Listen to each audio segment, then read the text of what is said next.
against the pass, and they had the number 1 rushing attack. That makes a lot of quarterbacks look good. Now, clearly, Jimmy G knows how to quarterback. He was deserving of his money, $72 million guaranteed, $137.5 million contract. He is no scrub. I know, I get it. But the bottom line is that people have given him his respect. But when you think about the stars in this league in terms of them carrying a team on their back with the abilities that they have, is Jimmy G that dude? No, he is not.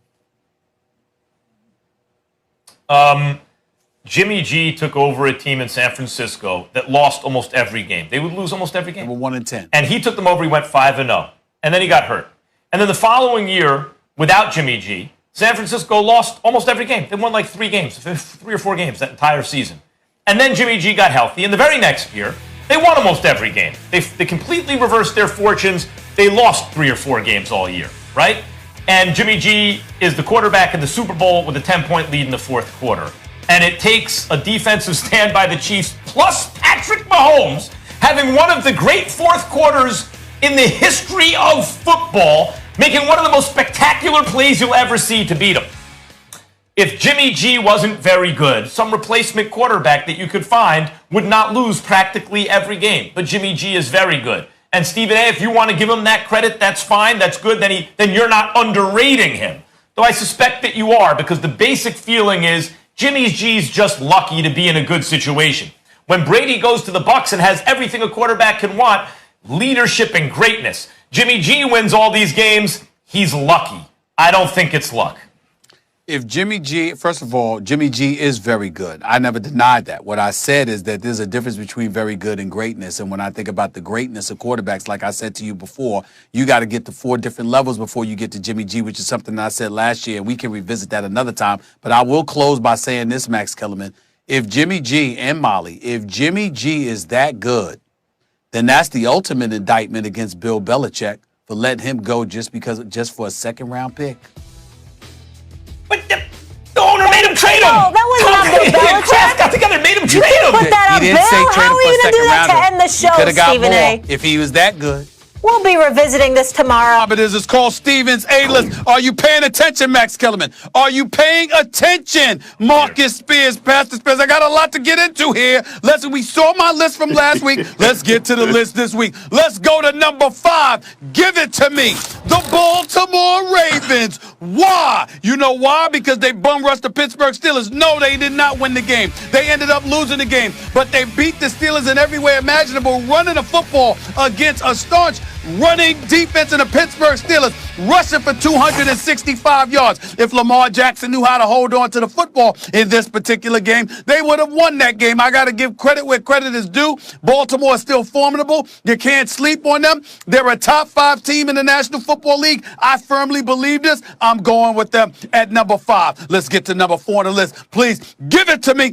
The Seattle Seahawks. Why? It's not just the fact that they're winning games. They only got 1 loss of the season. Russell Wilson is a leading candidate for league MVP. But whether you want to say it's the second coming of Megatron or T.O., pick your choice. The bottom line is simple. DK Metcalf is that dude. The brother is no joke. He's a stud. And oh, by the way, Molly, as an aside, he has helped me with my core level. My core has been improving. Ladies and gentlemen, DK Metcalf got me doing sit-ups at night. I'm trying to tell y'all right now, I got to give the brother credit where credit is due. Let's go to number 3 on the list, please. Give it to me. Where is it? It's the Tampa Bay Buccaneers. Why? Because Tom Brady is just putting on a show. He's completing over 66% of his passes. The man has thrown 20 touchdowns, just 4 interceptions. Keep in mind, last year, after about 8 games, Jameis Winston had thrown over 15 touchdowns. The bottom line is Tom Brady is that dude. It helps that you have Gronk. It helps that you have Brady. Chris Godwin he's missed half the games, by the way.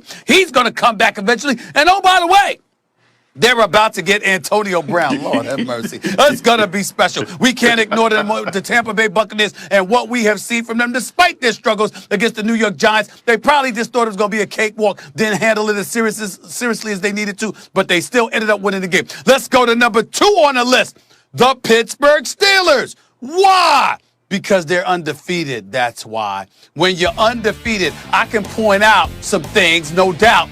But in the end, you've closed the deal. Listen, you got Claypool, you got Juju Smith-Schuster, all right? James Conner is a solid runner. We know that Big Ben Roethlisberger has been playing relatively well, even though that was a horrid first half against the Baltimore Ravens. But the key thing here is that regardless of their troubles, giving up 265 yards rushing, the bottom line is they're still undefeated. I can't ignore that. But are they the best in my estimation? Hell no.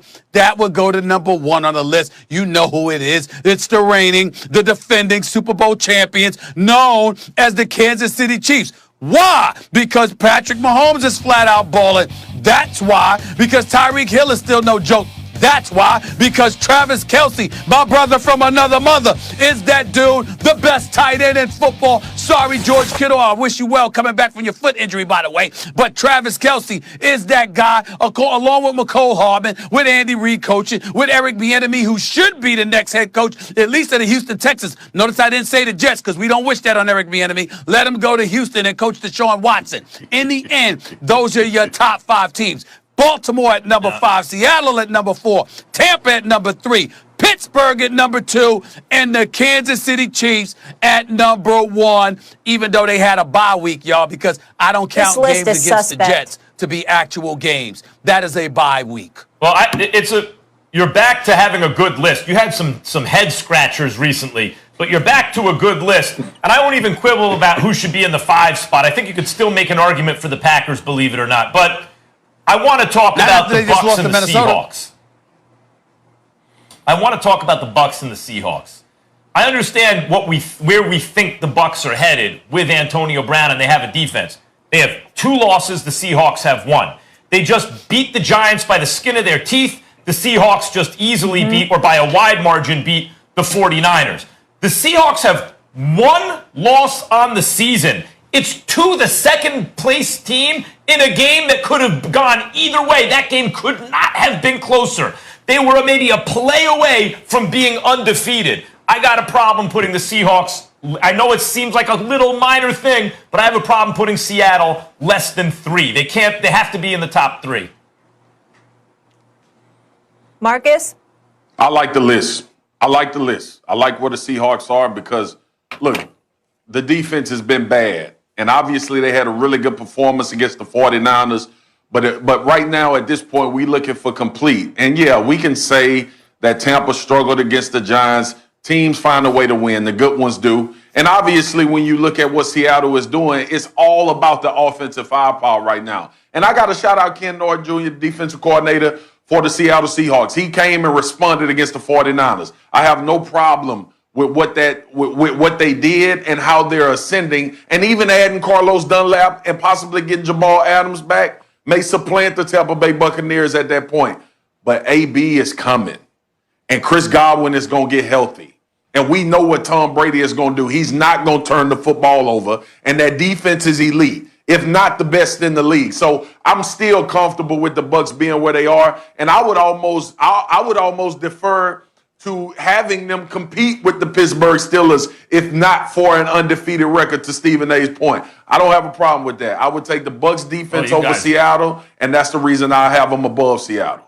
Seattle, a play away from being undefeated, just easily beating or by a wide margin, beating San Francisco. A play away. And that play was against the second-place team. You guys are rough on Seattle, boy. Wait. Hold up. I got one gripe. You could make an argument the Ravens don't deserve to be in the top 5. I agree with you, Max. You could swap Seattle and the Bucs. They are going to get AB. But Stephen A., you're a Steelers fan. They're undefeated. How are they not number 1?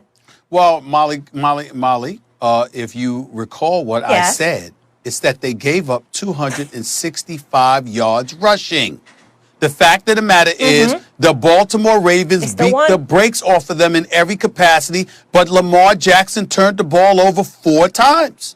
So Lamar Jackson, his individual performance is what cost the Ravens the game, but clearly in every other sense, they beat up the Pittsburgh Steelers. We know what the match is going to be like. We know how roughhouse these brothers go up against one another. But the Steelers closed the deal, and they deserve credit for it. But it was Lamar Jackson. Problem. They still don't make them better than the Chiefs. I thought it was your record. 2 teams the Ravens need to beat.